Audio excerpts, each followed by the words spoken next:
ரெண்டாவது விஷயம், உணவில் நீங்கள் ஏற்படுத்த வேண்டிய மாற்றங்கள். நீங்கள் போய் தினையை சாப்பிடுங்க, வரகை சாப்பிடுங்க, அப்படி சாப்பிடுங்க, அதெல்லாம் நான் சொல்ல போகிறது கிடையாது. 2 சின்ன விஷயத்தை தெளிவாக புரிஞ்சுக்குங்க.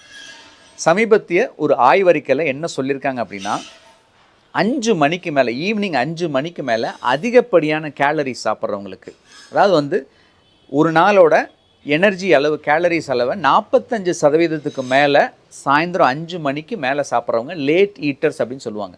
ஸோ அதிகப்படியான உணவை சாயங்காலத்துக்கு மேலே சாப்பிட்றவங்களாக இருந்ததுன்னா நிச்சயமாக அதை தவிர்த்துக்குங்க. ஏன்னா அந்த ஆய்வில் அந்த மாதிரி இருக்கவங்களுக்கு உடல் பருமன், சர்க்கரை நோய், இருதய பாதிப்பு இதெல்லாம் வரதுக்குரிய வாய்ப்புகள் வெகுவாக அதிகமாக இருக்குது. ஸோ அதனால் உணவு டைமை கரெக்ட் பண்ணுங்கள். லேட் ஹவர்ஸில் அதிகமாக சாப்பிடாதீங்க. காலையிலேருந்து 5 மணி வரைக்கும் நீங்கள் வேணுங்கிறத சாப்பிடுங்க. 5 மணிக்கு மேலே ரொம்ப ரொம்ப ரொம்ப லைட்டாக வச்சுங்க. முடிஞ்ச அளவுக்கு 7-8 மணிக்குள்ளே உங்கள் உணவை சாப்பிட்டு முடிச்சுங்க. அதே போல் இன்னொரு விஷயம் என்னென்னு கேட்டிங்கன்னா, இந்த வயசில் இருக்கவங்க பெரும்பாலும் ஓரளவுக்கு ஃப்ரெண்ட்ஸ் எல்லாம் செட் ஆகி, இப்போ காலேஜு, ஸ்கூலு, வேலை அப்படின்னு போகும்போது 30-35 வயசு வரைக்கும் ஃப்ரெண்ட்ஸ் மாறிக்கிட்டே இருப்பாங்க. ஆனால் ஒரு 30-35 வயசை தாண்டின பிறகு பார்த்தீங்கன்னா ஃப்ரெண்ட்ஸ் எல்லாம் ஓரளவுக்கு செட்டில் ஆகியிருப்பாங்க. இவங்களால என்ன பிரச்சனை வரும் அப்படின்னு கேட்டிங்கன்னா, ஒரு ஃபோன் வரும், மாப்பிள்ளை அப்படியே போயிட்டு வரலாமா அப்படின்னா போனால் ஒரு டீ சாப்பிட போகலான்னு போவாங்க. ஆனால் என்னதுங்க, கூட ஒரு வடை, ஒரு பஜ்ஜி, ஒரு போண்டா இந்த மாதிரி.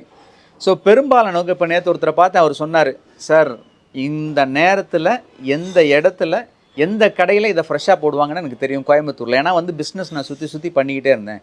அதனால் அந்தந்த இடத்துக்கு போகும்போது அதை சாப்பிடாமல் என்னால் தவிர்க்க முடியல அப்படிங்கிற ஒரு விஷயத்த சொன்னார். ஸோ பெரும்பாலும் ஃப்ரெண்ட்ஸு சேரும்பொழுது என்ன பண்ணுவாங்க, நடுவில் தேவையில்லாத நேரத்தில் சாப்பிட்றது. பொதுவாக நான் வெளியே சாப்பிட்றது தவறுன்னு நான் சொல்லலை. வெளியே இப்போ ஒரு வேலை நிமித்தமாக போகிறோம், நமக்கு எதுவும் கிடைக்கல, சாப்பிட்லாம், ஓகே. ஒரு ரொம்ப ஸ்ட்ரெஸ்ஸாக இருக்குது, ஃப்ரெண்ட்ஸோடையோ இல்லை ஃபேமிலியோட ஒரு நாள் போய் வெளியே சாப்பிட்லாம், இது ஓகே. பட் ஆனால் என்னதுங்க, டெய்லியும் 11 மணிக்கு ஒரு ஃப்ரெண்டோட, 5 மணிக்கு ஒரு ஃப்ரெண்டோட, மத்தியான சாப்பாடு ஒரு ஃப்ரெண்டோட, நைட் சாப்பாடு ஒரு ஃப்ரெண்டோடன்னு போய் வெளியில் சாப்பிடும்பொழுது என்னாகும், அதிகப்படியான வெளி உணவுகள், அதிகப்படியான கேலரிஸும் அதிகப்படியான கொழுப்பு சத்தும் சேர்த்தும் இது பாதிப்பை ஏற்படுத்தும். இதோட விளைவுகள் உங்களுக்கு தெரியாது. ஸோ இந்த பழக்கத்தை நிச்சயமாக மாற்றுங்க. மாற்ற முடியலன்னா அந்த ஃப்ரெண்ட்ஷிப்பை மாற்றிடுங்க.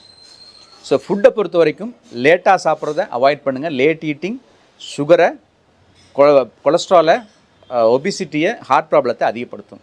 அதே போல் என்னதுங்க, தேவையில்லாமல் வெளியே சாப்பிட்றது அதை நிச்சயமாக அவாய்ட் பண்ணுங்கள். இது 2வது விஷயம்.